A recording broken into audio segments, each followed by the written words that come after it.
సప్తమోక్ష పట్టణాలలో ఒకటైన హరిద్వార్లో అన్నదానం చేస్తే ఎంతో పుణ్యం. ఈ దేవభూమిలో అన్నదానం చేయండి.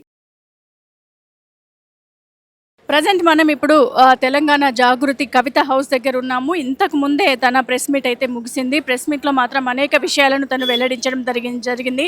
పార్టీ సస్పెన్స్ పైన ఆమె పార్టీ సస్పెన్స్ పైన చేసిన ఆమె అనేక వ్యాఖ్యలు అయితే దుమారాన్ని రేపుతున్నాయి. మరి సంతోష్ అలాగే హరీష్ రావు వల్లనే వాళ్ళ నాన్నగారు ఇలాంటి డిసిజన్ తీసుకున్నారు. కేసీఆర్ తీసుకున్న డిసిషన్ను నేను అంగీకరిస్తున్నాను అని చెప్పేసి ఆమె చెప్పడం జరిగింది. ఇక్కడ కార్యకర్తలంతా కూడా ఎక్కువగా వాళ్ళు ఎమోషనల్కి గురవుతున్నారు. ఒక కూతురుగా కూడా ఆలోచించకుండా ఆమెని పార్టీ నార్మల్ కార్యకర్తగానే కేసీఆర్ భావించినట్లుగా తెలుస్తుంది. మరి అందులో వెల్లడించిన ప్రకారంగా ఆయన ఏదైతే సస్పెండ్ వేట్ వేశారో సస్పెండ్ వేట్ని నేను అంగీకరిస్తున్నాను. తన సస్పెండ్ చేసినందుకు నేను దాన్ని యాక్సెప్ట్ చేస్తున్నాను. ఎమ్మెల్సీగా తను బీఆర్ఎస్ పార్టీకి ఆమె అయితే రాజీనామా చేయడం జరిగింది. అలాగే ఎమ్మెల్సీ పదవికి కూడా ఆమె రాజీనామా లేఖను మనకు వీడియోలో ఇందాక చూపించడం జరిగింది. మరి దాని ప్రకారంగానే ఇప్పుడు చూసుకున్నట్లయితే ఈ కవిత కూడా నెక్స్ట్ కార్యాచరణ ఏం చేయబోతుంది అనే దానిపైన ఆమె సందిగ్ధంలో ఉన్నట్టు తెలుస్తుంది. తనకి ఇంకొక 2 days రెస్ట్ మాత్రం కావాలని చెప్పేసి అంటున్నారు. ఎందుకంటే వారి నాన్నగారు చేసిన ఈ పని వల్ల తను మనస్తాపానికి గురయ్యానని చెప్తున్నారు. దీనివల్ల ఈ కారణంగా సొంత తల్లి అయినా తన తల్లిని కూడా తను కలవలేని పరిస్థితికి వెళ్ళిపోతున్నాను అని చెప్పేసి బాధను వ్యక్తం చేయడం జరిగింది. అనేక విధాలుగా రామన్నను కూడా అలాగే పార్టీకి హెచ్చరికలు కూడా జారీ చేసింది.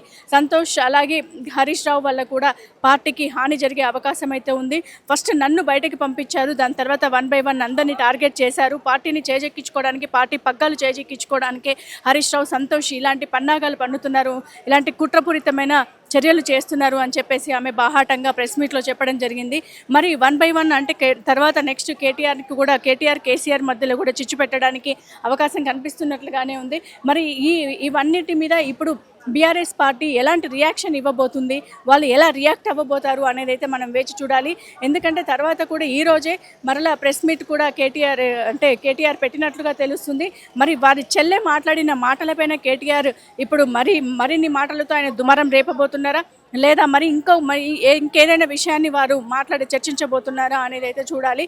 మరి తెలంగాణ జాగృతిగా ఆమె వారి నాన్న చేసిన ఈ సస్పెన్షన్కి